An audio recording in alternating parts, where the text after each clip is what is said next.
Hello friends, welcome back to my YouTube channel. Friends, आज के video में आप देखने वाले हैं यूजीसी नेट के पाठ्यक्रम में लगा हुआ निबंध उत्तरा फाल्गुनी के आसपास। तो आप इस निबंध को देखेंगे। ये निबंध लिखा है कुबेर नाथ राय ने और इसका प्रकाशन 1974 में हुआ था। यह निबंध विषाद योग कुबेर नाथ राय जी के निबंध संग्रह विषाद योग में संकलित है। इस निबंध को हम लाइन बाय लाइन इम्पॉर्टेंट कथन के साथ पढ़ेंगे और जो भी इसमें महत्वपूर्ण कथन है उन्हें हम अंडरलाइन करते हुए चलेंगे, जिससे आने वाली परीक्षा में अगर ये लाइन यहाँ से पूछी जाए तो उसका हम आंसर अच्छे से दे सकें। तो चलिए स्टार्ट करते हैं निबंध की पहली पंक्ति स्टार्ट होती है, वर्षा ऋतु की अंतिम नक्षत्र है उत्तरा फाल्गुनी। सबसे पहली लाइन ही मोस्ट इम्पॉर्टेंट है कि वर्षा ऋतु की अंतिम नक्षत्र है उत्तरा फाल्गुनी। हमारे जीवन में गदहा पचीसी सावन मन भावन है। तो यहाँ क्या बात हो रही कि जो वर्षा ऋतु की अंतिम नक्षत्र है वो उत्तरा फाल्गुनी होती है और हमारे जीवन में गदहा पचीसी सावन मन भावन है, बड़ी मौज रहती है। इसका मतलब है 25 वर्ष की अवस्था जो होती है। परंतु आगे है कि पच्चीसी जो होती है, जब हम 25 वर्ष के होते हैं तो सावन मन भावन जैसी स्थिति रहती है, बहुत मौज रहती है। परंतु 27वें के आते आते घनघोर भाद्रपद के असनी संकेत मिलने लगते हैं। मीन्स 27वें के आते आते हमें अशुभ संकेत मिलने लगते हैं और 30 के वर्षों में हम विद्युन्मय भाद्रपद के काम क्रोध और मोह का तमिश्र सुख भोगते हैं। 30 के आते आते क्या काम होता है? भाद्रपद के तरीके से काम क्रोध और मोह का तमिश्र सुख भोगते हैं। इसी काल में अपने अपने स्वभाव के अनुसार हमारी सुशिक्षा कृतार्थ होती है। जो हमारी योजना होती है वो सब इसी काल में आते आते वो सब कंप्लीट होती है। फिर आगे 40वें लगते लगते आप देखिए, अब 30वें की भी बात हो गई, 25वें की भी बात हो गई, 27वें की भी, अब आगे है 40वां। 40वां लगते लगते हम भाद्रपद की अंतिम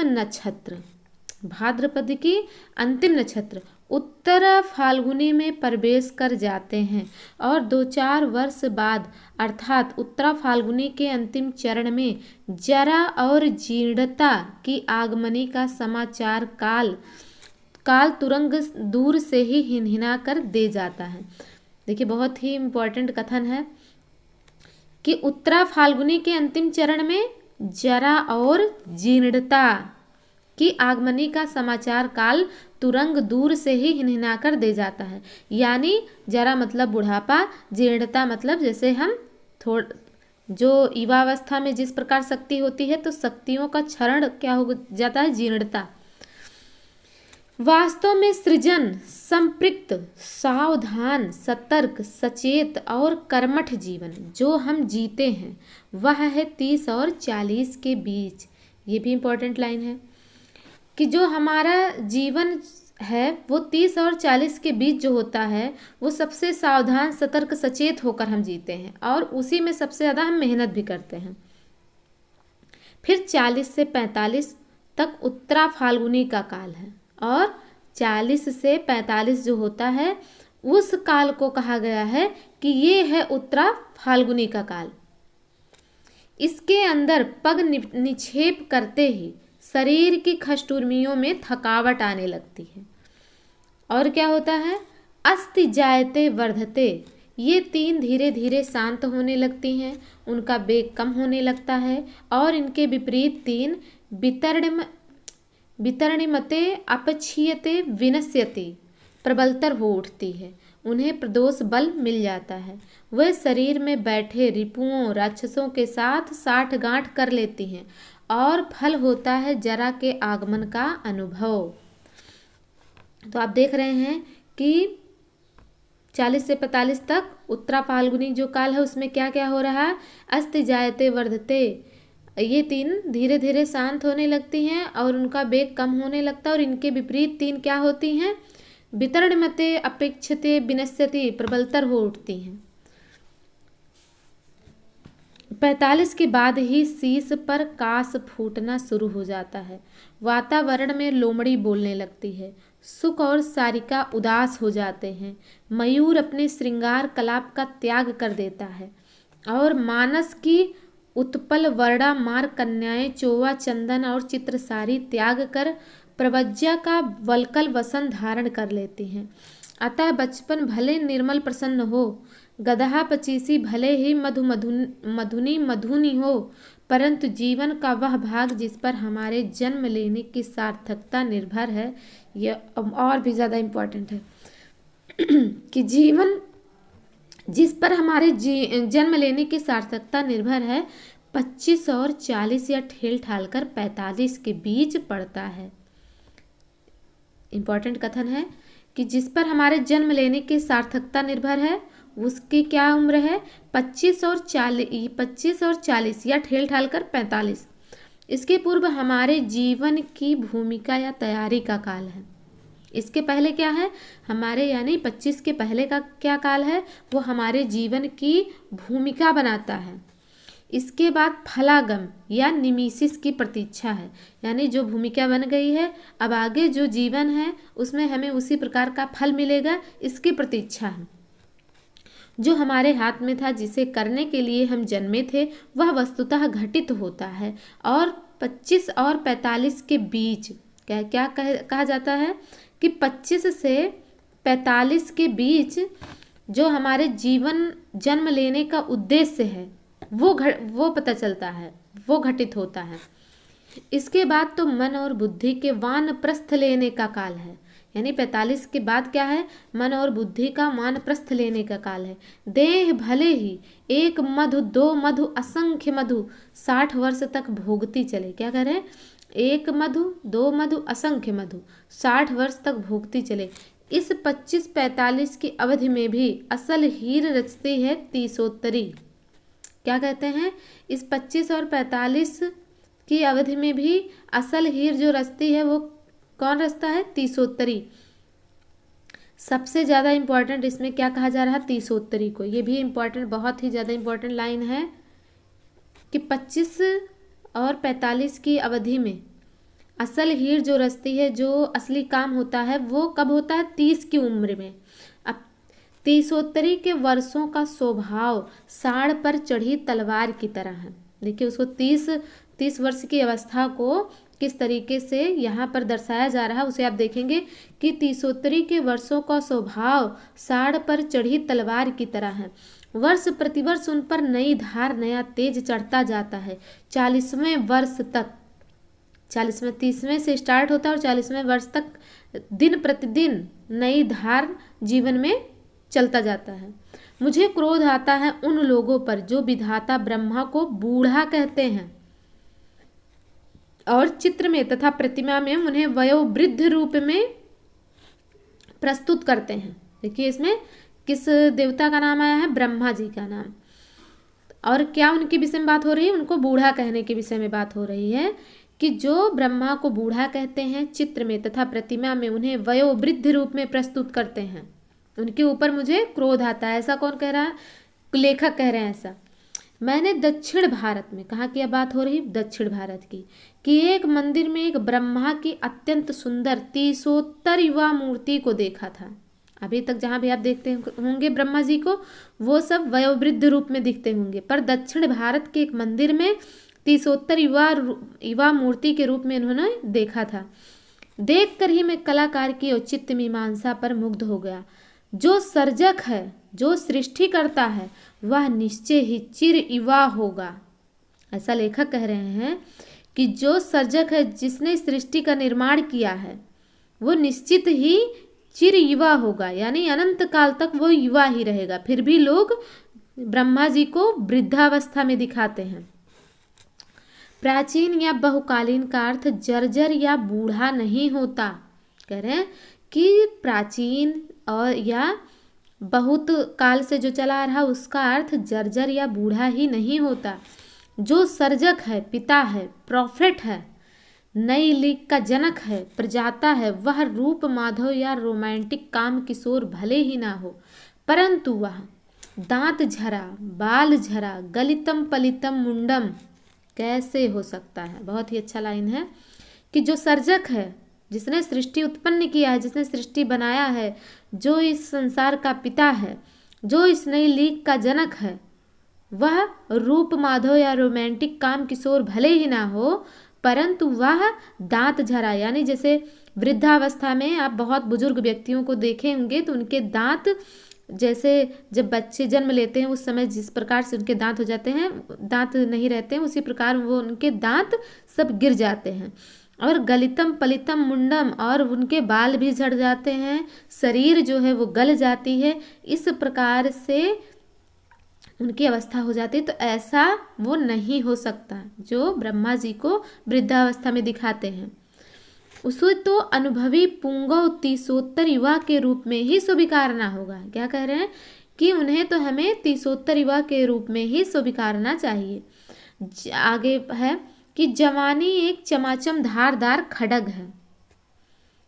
बात हो रही जवानी क्या है, जवानी एक चमाचम धारदार खड्ग है, क्योंकि आप देखेंगे कि जवान व्यक्ति में सबसे ज़्यादा आप कहेंगे कि उनके अंदर सबसे ज़्यादा उत्साह होता है। उस पर चढ़कर असी धारा व्रत या वीराचार करने वाली प्रतिभा ही पावक दग्ध ओठों से देवताओं की भाषा बोल पाती है। युवा अंग के पोर पोर में फास्फोरस जलता है।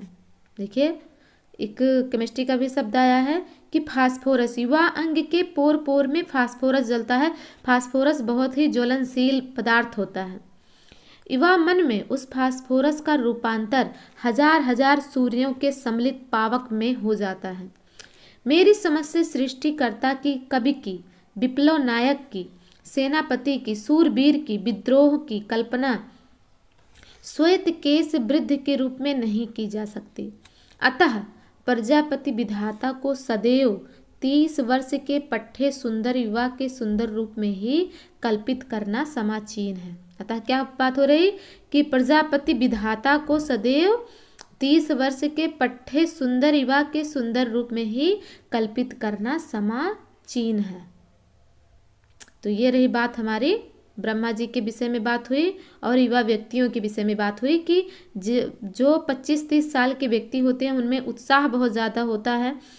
ये सारी बात हुई। अब आगे देखते हैं कि वास्तव में 30वां वर्ष जीवन के सम्मुख फण उठाए एक प्रश्न चिन्ह उपस्थित करता है और उस प्रश्न चिन्ह को पूरा पूरा उसका समाधान मूल्य हमें चुकाना ही पड़ता है। किसी भी पुरुष या नारी की कीर्ति गरिमा इसी प्रश्न चिन्ह की गुरुता और लघुता पर निर्भर करती है। गौतम बुद्ध ने 29 वर्ष की अवस्था में गृह त्याग कर अमृत के लिए महाभिनिष्क्रमण किया। यीशु क्राइस्ट ने 30 वर्ष की अवस्था में अपना प्रथम संदेश सरमन ऑफ द माउंट गिर शिखर प्रजनन दिया था और 33वें वर्ष में उन्हें सलीब पर चढ़ा दिया गया। उनका समूचा उपदेश काल 3 वर्ष से भी कम रहा। तो किसकी बात हुई? गौतम बुद्ध की बात हुई और यीशु क्राइस्ट की भी बात हुई, जिनकी 30 वर्ष की घटना के बारे में उल्लेख इसमें किया जा रहा है। ये भी प्रश्न पूछा जा सकता है। वाल्मीकि के अनुसार, अभी आगे देखिए किसी और की भी चर्चा है। वाल्मीकि के अनुसार रामचंद्र को भी 30 के आसपास ही वास्तव में 27 वर्ष की वयस में वनवास हुआ था। उस समय सीता की आयु 18 वर्ष की थी और वनवास के 13वें वर्ष में अर्थात सीता के 30वां पार करते करते ही सीता हरण की ट्रेजिडी घटित हुई थी। क्या हो रहा है कि 30 वर्ष की अवस्था के विषय में बात हो रही कि 30 वर्ष में किन किन लोगों के साथ क्या क्या महान जो महापुरुष हैं उनके भी जीवन में 30 वर्ष की अवस्था में ही घटनाएं घटित हुई हैं। ये यहाँ पर बताया जा रहा है, जिसमें आप देखेंगे कि रामचंद्र जी के वनवास के विषय में बात हो रहा है कि उनके वनवास कब हुआ, लगभग 27 वर्ष की अवस्था में। सीता हरण कब हुआ, लगभग 30 वर्ष की अवस्था में। तो ये सब चीज़ें इसमें जिन जिन व्यक्तियों के नाम आ रहे हैं वो भी आपको ध्यान में रखना है। अतः 30वां वर्ष सदैव वर्ण के महामुहूर्त के रूप में आता है और संपूर्ण दशक उस वर्ण और तेज के दाह से अभिष्ट रहता है। 30उत्तर दशक जीवन का घनघोर कुरुक्षेत्र है। देखिए एक लाइन और आ गई कि 30उत्तर दशक क्या है? जीवन का घनघोर कुरुक्षेत्र है। आप देखते होंगे आज के समय में भी 30उत्तर, जब आप 30 साल के हो जाते हैं उस समय आपको सबसे ज़्यादा करियर की चिंता रहती है, सबसे ज़्यादा अपना घर परिवार बसाने की चिंता होती है। हर प्रकार की चिंता 30 वर्ष तक आते आते आपको सताने लगती है। आगे है कि यह काल गदहा पचीसे के विपरीत एक क्षुरधार काल है, जिस पर चढ़कर पुरुष या नारी अपने को आविष्कृत करते हैं, अपने मर्म और धर्म के प्रति अपने को सत्य करते हैं तथा अपनी अस्तित्वगत महिमा उद्घाटित करते हैं, अथवा कम से कम ऐसा करने का अवसर तो अवश्य पाते हैं। 40 लगने के बाद 45 तक यथा स्थिति की उत्तरा फाल्गुनी चलती है, पर इसमें ही जीवन की प्रतिकूल और अनुकूल उर्मियाँ परस्पर के संतुलित को खोना प्रारंभ कर देती हैं और प्राण शक्ति अवरोहण की ओर उन्मुख हो जाती हैं। इसके बाद अनुकूल उर्मियाँ स्पष्टतः थकहर होने लगती हैं और प्रतिकूल उर्मियाँ जो हैं वो प्रबल होकर देह की गांठ गांठ में बैठे रिपुओं से मेल कर बैठती हैं। मन हारने लगता है, सृष्टि अनाकर्षक और रति प्रतिकूल लगने लगती है, बुद्धि का तेज घट जाता है और वह स्वीकार पंथी कन्फर्मिस्ट होने लगती है एवं आत्मा की दाहक तेजीमयी शक्ति पर विकार का धूम्र छाने लगता है। आगे है कि मैं तो यहाँ पर 45वें वर्ष की बात कर रहा हूँ। ये क्या कह रहे हैं कि मैं तो यहाँ पर 45वें वर्ष की बात कर रहा हूँ, परंतु मुझे स्मरण है दोस्तोयेव्स्की, जिसने 40 के बाद ही जीवन को धिक्कार दे दिया था। एक नाम आता है दोस्तोयेव्स्की की, जो 40 वर्ष की अवस्था को धिक्कार करते हैं। उसके बाद की कहते हैं मैं 40 वर्ष जी चुका। 40 वर्ष ही तो असली जीवन काल है। इनके अनुसार क्या है? 40 वर्ष ही असली जीवन काल है। तुम जानते हो कि 40वां माने चरम बुढ़ापा। कहते हैं कि तुम जानते हो 40वां माने चरम बुढ़ापा। दरअसल 40 से ज़्यादा जीना असभ्यता है, अश्लीलता है, अनैतिकता है। क्या कह रहे हैं? ये दोस्तोयेव्स्की कह रहे हैं कि जो 40 के बाद जीता है उसके जीवन को धिक्कार है। मैं 40 वर्ष जी चुका हूँ, 40 वर्ष ही तो असली जीवन काल है। 40वां माने चरम बुढ़ापा। ये कौन कह रहा? दोस्तोयेव्स्की कह रहे हैं कि 40वां माने चरम बुढ़ापा। और ये 40 से ज़्यादा जीने को क्या कह रहे हैं? सभ्यता, अश्लीलता और अनैतिकता। भला 40 से आगे कौन जीता है? मूर्ख लोग और व्यर्थ लोग। इनका कहना है कि 40 के आगे कौन जीता है? मूर्ख लोग और व्यर्थ लोग। नोट्स फ्रॉम अंडर ग्राउंड से दोस्तोयेव्स्की की इस उक्ति का यदि शाब्दिक अर्थ ना लिया जाए तो मेरी समझ से इसका यही अर्थ होगा कि 40 वर्ष के बाद जीवन के सहज लक्षणों का परिवर्धन सृजन का आत्मिक और मानसिक स्तरों पर ह्रास होने लगता है। कहते हैं कि पर मैं साठा तब पाठा की उक्ति वाली गंगा की कछार का निवासी हूँ। पर अपने यहाँ ये तो हो गई विदेशियों की बात, पर अपने यहाँ क्या कहा जाता है? साठा तब पाठा। कहते हैं कि जो भारत में इस उक्ति वाली गंगा की कछार का निवासी हूँ। इसी से इस अवधि को 5 वर्ष और आगे बढ़ाकर देखता हूँ। यद्यपि दोस्तोयेव्स्की की मूल थीसिस मुझे सही लगती है, शक्ति क्षय की प्रक्रिया 40 के बाद ही प्रारंभ हो जाती है, यद्यपि वह अस्पष्ट रहती है। मतलब बहुत ज़्यादा नहीं दिखता, पर 40 वर्ष की अवस्था के बाद लगभग शरीर में क्षरण होने लगता है, शक्तियाँ क्षीण होने लगती हैं। आगे है कि मैं इस समय 1972 ईस्वी अपना 48वां पावस झेल रहा हूँ। पूर्वा फाल्गुनी का विकारग्रस्त यौवन जल पीकर मैं क्षिप्त से भी आगे एक पग विक्षिप्त हो चुका हूँ और शीघ्र ही मोह मूढ़ होने वाला हूँ। भाद्रपद की पहली नक्षत्र है मघा। मघा में अगाध जल है। क्या कहते हैं, भाद्रपद की जो पहली नक्षत्र है वो कौन है, मघा है। और मघा में क्या है, अगाध जल है, इंपॉर्टेंट लाइन है।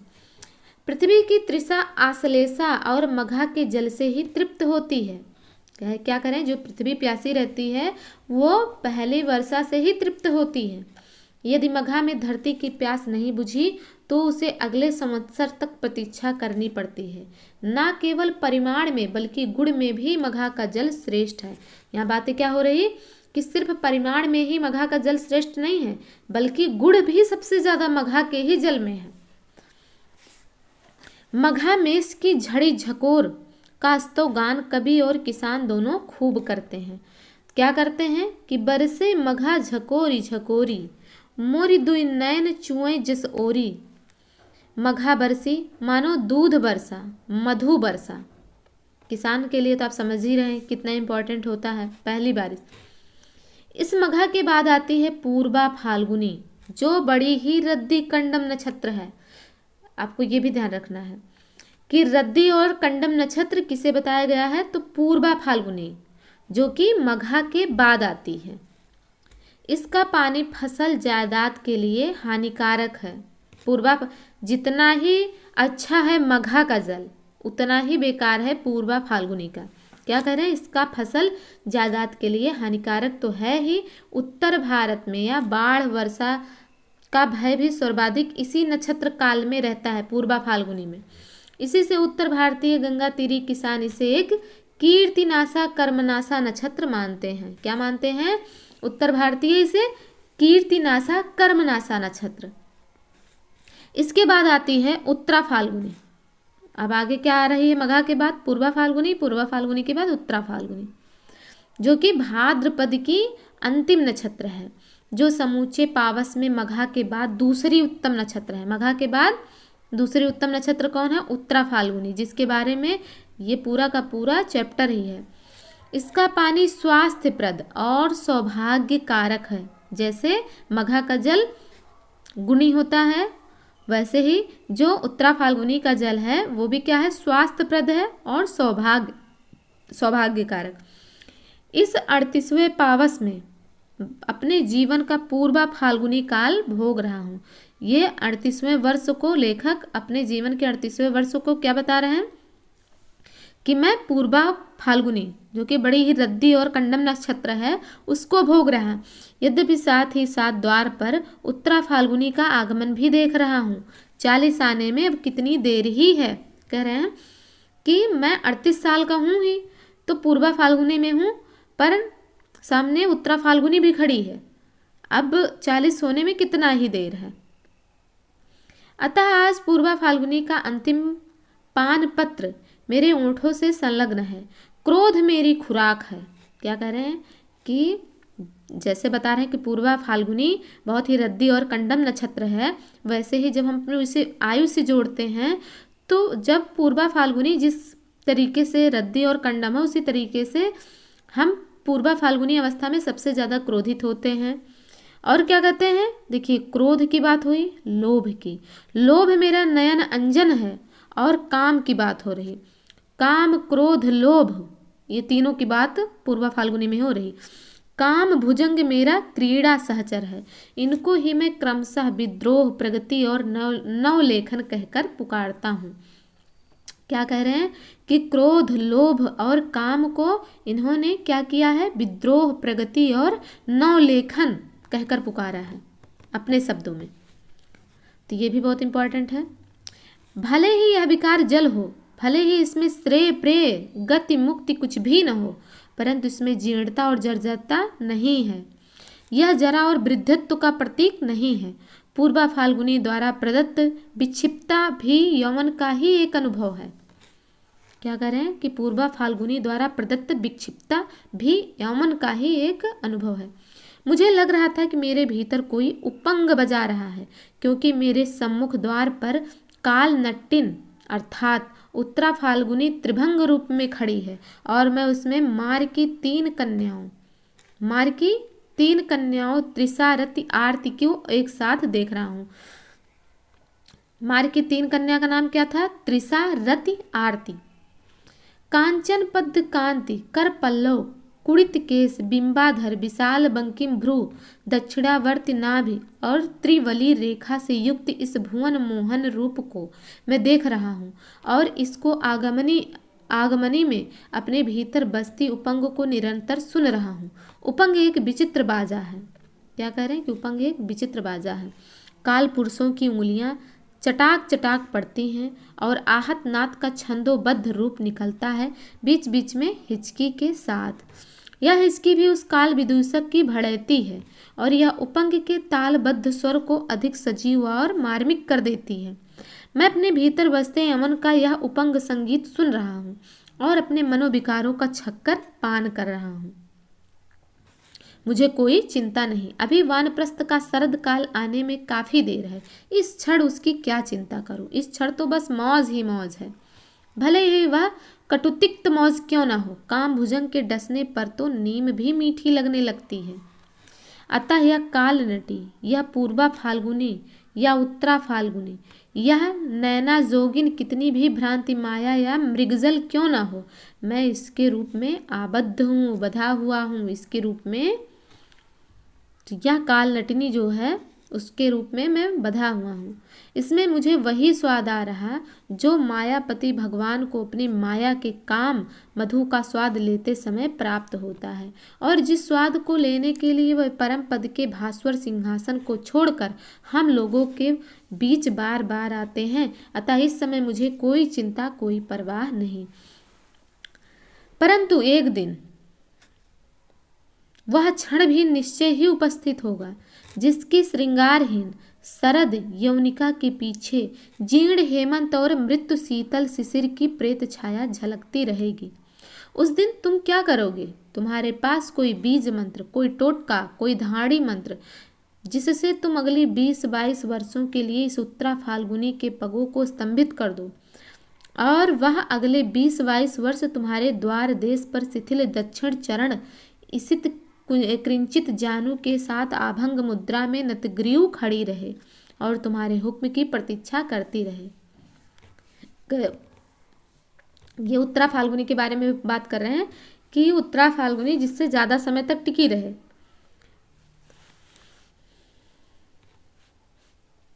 आगे है कि कोई ऐसा जीवन दर्शन या ऐसा सिद्धाचार, ऐसी काया सिद्धि जिससे बाहर बाहर शरद शिशिर पतझार हेमंत आए और जूझते हार खाते चले जाएं।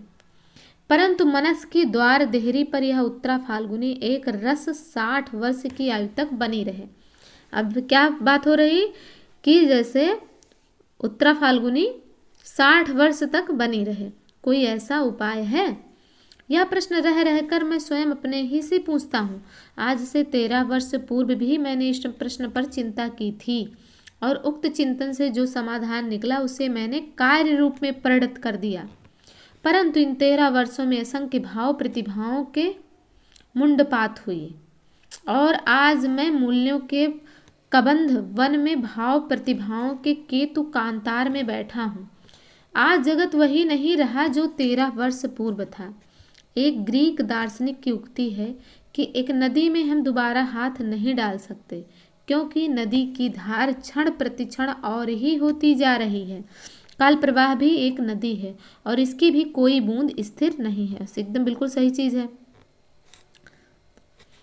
अतः शताब्दी के 8वें दशक के इस प्रथम चरण में मुझे उसी प्रश्न को पुनः पुनः सोचना है कि कैसे जीर्णता या जरा को यदि संपूर्णतः जीतना संभव हो तो भी फांकी देकर यथासंभव दूरी तक वंचित रखा जाए। कैसे अपने दैहिक यमन को नहीं तो मानसिक यमन को ही निरंतर धारदार और चिरंजीवी रखा जाए। उस दिन तो मैंने सीधा सीधा उत्तर ढूंढ निकाला था। यह आती की तरह पुत्रों से यमन उधार लेकर, क्या कह रहे हैं इन्होंने, क्या उत्तर निकाला कि ययाति की तरह पुत्रों से यमन उधार लेकर, अर्थात मैं कोई नौकरी ना करके कॉलेज में अध्यापन करूं तो मुझे 55 या 60 वर्ष की आयु तक युवा शिष्य शिष्याओं के मध्य वास करने का अवसर सुलभ होगा। मैं इनकी आशा, आकांक्षा, उत्साह, साहस, उद्यमता आदि से वैसे ही अनुप्राणित और आविष्ट रहूंगा जैसे चुंबकीय आकर्षण क्षेत्र में पड़कर साधारण लोहा भी चुंबक बन जाता है। इसी तरीके से बात क्या कर रहे हैं कि अगर मैं किसी कॉलेज में टीचिंग करूं तो जब बच्चों के मध्य रहूंगा तो मैं खुद में भी अपना बचपना देखूंगा, उनके बचपने के बीच में।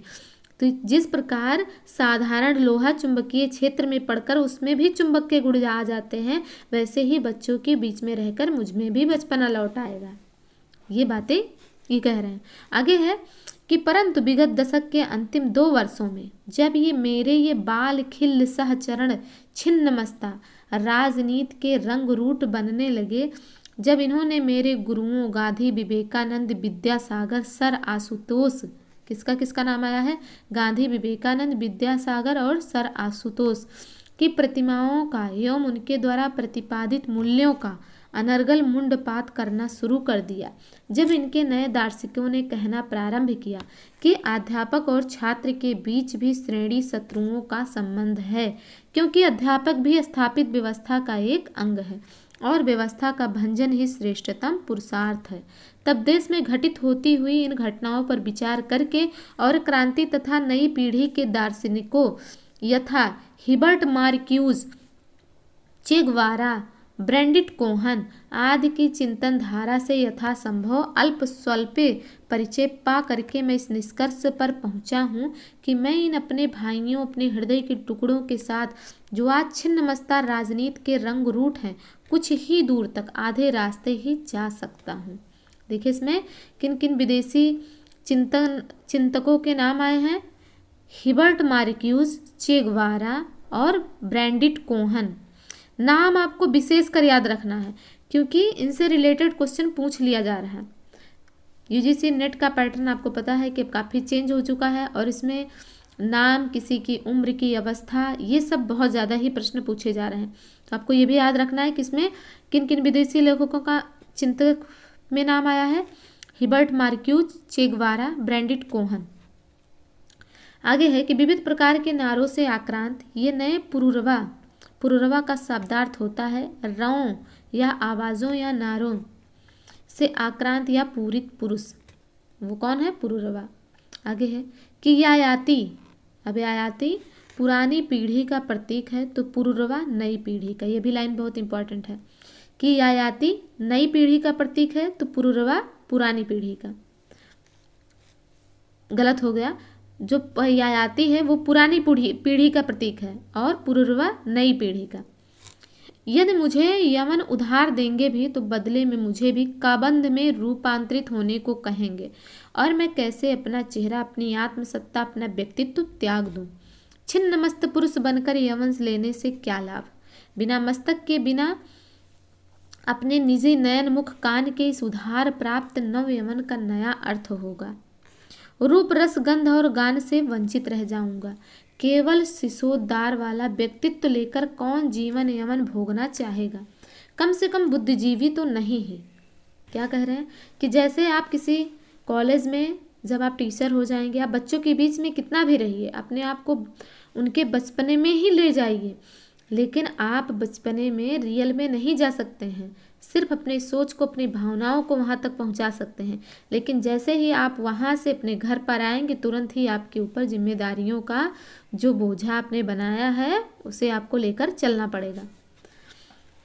आगे है कि आत्मार्थ पृथ्वी त्यजेत, अतः मुझे चिर यमन को इन शिष्यों पुरुरवाओं की नई पीढ़ी से दान के रूप में नहीं लेना है। 13 वर्ष पहले का चिंतित समाधान आज व्यर्थ सिद्ध हो गया है। मुझे अन्यत्र चिर यौवन का अनुसंधान करना है। कहीं न कहीं मेरे ही अंदर अमृत कला की गांठ होगी, उसे ही मुझे आविष्कृत करना होगा। जो बाहर बाहर अप्राप्य है वह सब कुछ भीतर भीतर सुलभ है। मैं अपने ही हृदय समुद्र का मंथन करके प्राण और अमृत के स्रोत किसी चंद्रमा को आविष्कृत करूँगा। 13 वर्ष पुराना समाधान आज काम नहीं आ सकता। मैं मानता हूं कि समाज और शासन में शब्दों के व्यूह के पीछे एक कपट पाला जा रहा। मैं बाल खिलने के क्रोध को, सार्थकता को स्वीकार करता हूं, पर साथ ही छिन्न मस्ता शैली के सस्ते रंगाध और आत्मघाती समाधान को भी मैं बेहिचक बिना सील मुरव्वत के अस्वीकार करता हूं। अपना मस्तक काट कर स्वयं उसी का रक्त पीना तंत्राचार वीराचार हो सकता है, परंतु यह ना तो क्रांति है और ना समर। पुरानी पीढ़ी का चिर यछत्व मुझे भी अच्छा नहीं लगता। मैं भी चाहता हूँ कि वह पीढ़ी अब खिजाब आरसी का परित्याग करके संन्यास ले ले। खिजाब और आरसी का परित्याग करके संन्यास ले ले। शासन और व्यवस्था की पुतली घरों की मशीन कन्याएं उनकी बूढ़ी उंगलियों के सूत्र संचालन से उब गई हैं और उनकी गति में रह कर छंद पतन हो रहा। यह बिल्कुल न्याय संगत प्रस्ताव है कि पूर्व पीढ़ी अपनी मनुस्मृत और कौपीन बगल में दबाकर पुतली घर से बाहर हो जाए और नई पीढ़ी को अर्थात हमें और हमारे बाल्य खिल्यों को अपने भविष्य के यश अपयश का पट स्वयं बुनने का अवसर दे, जिससे वह भी अपने कल्पित नक्शे अपने अर्जित हुनर को इस कीर्ति पट पर काढ़ने का अवसर पा सकें। यह सब सही है, परंतु क्या इन सब बातों की संपूर्ण सिद्धि के लिए इस पुतली घर का ही अग्निदाह, पुरानी पीढ़ी द्वारा बुने कीर्ति पट के विस्तार का दाह, उनके श्रम फल का तिरस्कार आदि आवश्यक है? क्या ऐसा सब करना एक आत्मघाती प्रक्रिया नहीं? इस स्थल पर डॉक्टर राधाकृष्णन या आचार्य विनोबा भावे की राय को उद्धृत करूं, ये भी इंपॉर्टेंट कथन रहेगा, उद्धृत करूं तो वह क्रांति के इन दुग्ध कुमारों के लिए कौड़ी की तीन ही होगी। अतः मैं लेनिन जैसे महान क्रांतिकारी की राय उद्धृत कर रहा हूं। 1922 ईस्वी में लेनिन ने लिखा था कि उस सारी सभ्यता संस्कृति को जो पूंजीवाद निर्मित कर गया है हमें स्वीकारना होगा। लेनिन कह रहे हैं 1922 में कि उस सारी सभ्यता संस्कृति को जो पूंजीवाद निर्मित कर गया है हमें स्वीकार करना होगा और उसके द्वारा ही समाजवाद गढ़ना होगा। पूर्व पीढ़ी के सारे ज्ञान, सारे विज्ञान, सारी यांत्रिकी को स्वीकृत कर लेना होगा, उसकी सारी कला को स्वीकार कर लेना होगा। हम सर्वहारा संस्कृति के निर्माण की समस्या तब तक हल नहीं कर सकते जब तक यह बात साफ साफ ना समझ लें कि मनुष्य जाति के सारे विकास और संपूर्ण सांस्कृतिक ज्ञान को आहरण किए बिना यह संभव नहीं, और उसे समझकर सर्वहारा संस्कृति की पुनर्रचना करने में हम सफल हो सकेंगे। आगे है कि सर्वहारा संस्कृत अज्ञात शून्य से उपजने वाली चीज नहीं और न यह उन लोगों के द्वारा गढ़ी ही जा सकती है जो सर्वहारा संस्कृति के विशेषज्ञ या विद्वान कहे जाते हैं। ये सब बातें मूर्खतापूर्ण हैं, इनका कोई अर्थ नहीं होता। सर्वहारा संस्कृति उसी ज्ञान का स्वाभाविक सहज विकास होगी जिसे पूंजीवादी, सामंतवादी और अमलातांत्रिक व्यवस्थाओं के जुए के नीचे हमारी संपूर्ण जाति ने विकसित किया है। यह बात स्वामी दयानंद या पंडित महावीर प्रसाद द्विवेदी की होती तो बड़ी आसानी से कह सकते कि मारो गोली, सब बुर्जुआ या बकवास है, पर कहता है क्रांतिकारियों का पितामह लेनिन। ये सब कौन कह रहा है? क्रांतिकारियों के पिता लेनिन, जिसे एक कट्टर बंगाली मार्क्सवादी नीरेंद्र नाथ राय ने अपनी पुस्तक शेक्सपियर हिज ऑडियंस के पृष्ठ 49-50 पर उद्धृत किया है। कहाँ लिखा है लेनिन की बात? शेक्सपियर हिज ऑडियंस के पृष्ठ नंबर 49 और 50 पर। आज प्राय लोग पुकार कर कहते हैं कि देखो देखो जोखिम उठा रहा हूँ, मूल्य भंजन कर रहा हूँ। अरे बंधु, जोखिम उठा रहे हो या नाम कमा रहे हो, यह तो आज अपने को प्रतिष्ठित बनाने और जागृत सिद्ध करने का सबसे सटीक तरीका शॉर्टकट यानी तिरछा रास्ता है। जैसे कि आजकल हम लोग सक्सेस पाना है कैसा चाहते हैं? शॉर्टकट में। जोखिम तुम नहीं उठा रहे हो, तुम तो धार के साथ बह रहे हो, और यह बड़ी आसान बात है। आज जोखिम वह उठा रहा है जो नदी की वर्तमान धारा के प्रतिकूल, धारा के हुक्म को स्वीकार करते हुए कह रहा है कि मूल्य भी क्या तोड़ने की चीज है जो तोड़ोगे?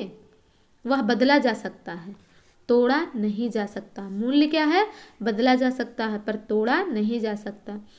मूल्य स्थिर या सनातन नहीं होता, यह भी मान लेता हूँ, परंतु एक अविच्छिन्न मूल्य प्रवाह, एक सनातन मूल्य परंपरा का अस्तित्व तो मानना ही होगा। नए बाल्य खिल्ल दार्शनिक कहेंगे यह धार के विपरीत जाना हुआ, यह तो प्रतिक्रियावाद है। ऐसी अवस्था में मेरा उन्हें उत्तर है कभी कभी नदी की धार पथभ्रष्ट भी हो जाती है। वह सदैव प्रगति की दिशा में ही नहीं बहती, वह स्वभाव से अधोगति की ओर जाने वाली है। और आज आज तो वन्या काल है। वन्या काल में धारा पथभ्रष्ट रहती है। वह कर्मनाशा कीर्तिनाशा कालमुखी बनकर हमारे गांव को रसातल में पहुंचाने आ रही है। अतः इस क्षण हमारी प्यारी नदी ही शत्रु रूपा हो गई है। क्या कहा गया था? ये सब किसे कहा गया था? पूर्वा फाल्गुनी को, कर्मनाशा कीर्तिनाशा। और यदि गांव को बचाना है तो हम धार के प्रतिकूल समर करेंगे। यदि हम अपना घर द्वार फूंक कर तमाशा देख कर मौज लेने वाले आत्मभोगी नीरों की संतानें नहीं हैं तो हमें इस नदी से समर करना ही होगा। यही हमारी जिजीविषा की मांग है। और इसके प्रतिकूल जो कुछ कहा जा रहा वह नई पीढ़ी की बात हो या पुराने की, मुमुक्षा की मुक्ति का भोग है। यह सब विद्रोह नहीं, बुर्जवा डेथबिस का नया रूप है। किसका नया रूप है? डेथविस का। अतः मैं धार के साथ ना बहकर अकेले अकेले अपने अंदर की अमृत कला का आविष्कार करने को कृत संकल्प हूँ। बिना रोध के, बिना तट के जो धार है वह कालमुखी वन्या है, रोधवती और तटनी नहीं। यूँ यह तो मैं मानता ही हूँ कि सर्जक या रचना काल के लिए नॉन कन्फर्मिस्ट होना जरूरी है। इसके बिना उसकी सुशिक्षा प्राणवती नहीं हो पाती है और नई लीक नहीं खोज पाता है। जिसको अगर कोई चीज़ क्लियर नहीं होगा तो वो उस क्लियर करने के लिए अनेक रास्ते अपनाएगा जिससे नई लीक की खोज होगी। अतः मुझे भी विद्रोही दर्शनों से अपने को किसी न किसी रूप में आजीवन संयुक्त रखना ही है। एक लेखक होने के नाते यही मेरी नियति है और इस तथ्य को अस्वीकृत करने का अर्थ है अपनी सुशिक्षा की सारी संभावनाओं का अवरोध। परंतु लेखक कवि या किसी भी साहित्येतर क्षेत्र के सर्जक या विधाता को यह बात भी गांठ में बांध लेनी चाहिए कि 100% अस्वीकार या नॉन कन्फर्मिज्म से भी रचना या सृजन असंभव हो जाता है। आगे है कि पुराने के अस्वीकार से ही नए का आविष्कार संभव है। बहुत ही इम्पोर्टेंट है कि पुराने के अस्वीकार से ही नए का आविष्कार संभव है। जो हम पुराना है अगर उसे स्वीकार ही करते चले जाएंगे तो नए की कभी आविष्कार नहीं हो पाएगा। या कुछ हद तक ठीक है करें, या कुछ हद तक ठीक है, परंतु नए भावों या विचारों के उद्गम के बाद उपकरण या अभिव्यक्ति के साधन का प्रश्न उठता है और इसके लिए नॉन कन्फर्मिज्म को त्याग कर 75% पुराने उपकरणों में से ही निर्वाचित संशोधित करके कुछ को स्वीकार कर लेना होता है। रचना की आइडिया के आविष्कार के लिए तो अवश्य विद्रोही मन चाहिए, परंतु रचना का कार्य या प्रोसेस आइडिया के आविष्कार के साथ ही समाप्त नहीं हो जाता। रचना प्रक्रिया में स्वीकारवादी मन की भी उतनी ही आवश्यकता है, अन्यथा आइडिया या ज्ञान का क्रिया में रूपांतर संभव नहीं है। अतः प्रत्येक सर्जक या विधाता जीवन के चाहे जिस क्षेत्र की बात हो, विद्रोही और स्वीकारवादी दोनों साथ ही साथ होता है। 100% अस्वीकार के फैशनेबल दर्शन के प्रति मेरा आक्षेप यह भी है कि यह एक स्वयं आरोपित नो एग्जिट द्वारा या वातायन रहित अवरुद्ध कक्ष है। इसको लेकर बहुत आगे तक नहीं जाया जा सकता है। यह दर्शन विषय और विधा दोनों की नकारात्मक सीमा बांधकर बैठा है। दर्शन विषय और विधा की दोनों की नकारात्मक सीमा बांधकर बैठा है और इसके द्वारा अपने स्व को भी पूरा नहीं पहचाना जा सकता। तो स्व से बाहर इतिहास और समाज को समझने की तो बात ही नहीं उठती। यह 100% अस्वीकार का दर्शन कभी अस्तित्ववाद का चेहरा लेकर आता है तो कभी नव्य मार्क्सवाद का, क्लासिकल मार्क्सवाद से जो कि भिन्न है, और ये दोनों मानसिक बौद्धिक स्तर पर मौसेरे भाई हैं। ये एक ही ह्रासोन्मुखी संस्कृति की संतानें हैं। योग शास्त्र में मन की 5 अवस्थाएं कही गई हैं। योग शास्त्र में मन की 5 अवस्था कही गई, कौन कौन? क्षिप्त, विक्षिप्त, विमूढ़ और निरुद्ध, और 5वां क्या है? आरूढ़। इस प्रकार ये 5 मन की अवस्था है, क्षिप्त, विक्षिप्त, विमूढ़, निरुद्ध और आरूढ़। ये भी प्रश्न पूछा जा सकता है, तो इसलिए आपको ये भी ध्यान में रखना है। ये दोनों दर्शन विमूढ़ स्थिति के दो भिन्न संस्करण हैं, अतः दोनों त्याज्य हैं, त्यागने योग्य हैं। यह बाढ़ वन्या का काल है, बाढ़ वन्या का काल है। नदी अपनी दिशा भूलकर कूल छोड़कर उन्मुक्त हो गई है, अतः बुद्धिजीवी वर्ग से धीरता और संयम अपेक्षित है।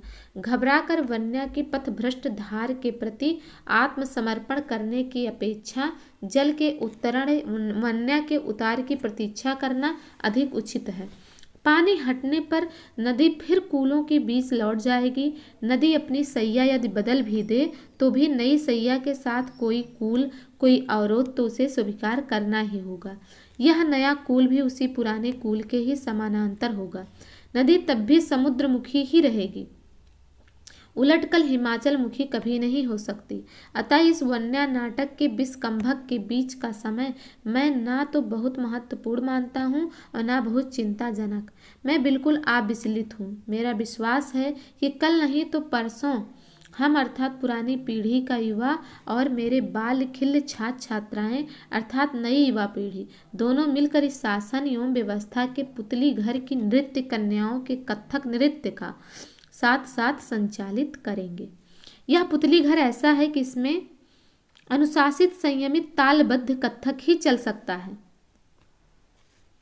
अन्यथा जरा भी छंद पतन होने पर कोई न कोई भयावह पुतली एक ही झपट्टे में हड्डी आंत तक का भक्षण कर डालेगी, क्योंकि इन पुतलियों में से कोई कोई विषकन्याएं भी हैं। अतः मैं चेष्टा करूंगा कि अपने अंदर की अमृत कला का आविष्कार करके इस उत्तरा फाल्गुनी काल को 20-22 वर्ष के लिए अपने अंतर में स्थिर अचल कर दूं। बाहर बाहर चाहे शरद बहे, निदाग हू करे, तब मैं अपने बाल्य खिल्ल सहचरों के साथ व्यवस्था की इन पुतलियों का छंदोबद्ध नृत्य भोग सकूंगा। और एक दिन वह भी आएगा जब कोई चिल्लाकर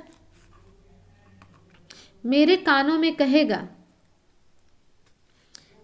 5 o'clock, 5 बज गए। कोई मेरे शीश पर घंटा बजा जाएगा, कोई मेरे हृदय में बोल जाएगा बहुत हुआ, बहुत भोगा, अब नहीं, अब अहम अमृत इच्छामि, अहम वानप्रस्थ चरेष्यामि। और तब मैं व्यवस्था के पुतली घर की इन यंत्र कन्याओं से माफी मांगकर उत्तर पुरुष की जय जयकार बोलते हुए मंच से बाहर आ जाऊंगा और अपने को विसर्जित कर दूंगा। लोकारण्य में खो जाऊंगा, अपरिचित वृक्षोपम अवसर प्राप्त रिटायर्ड अस्थाणुओं के महाकांतर में। पर अभी नहीं, अभी तो मैं विश्वेश्वर के साड़ की तरह जवान हूँ।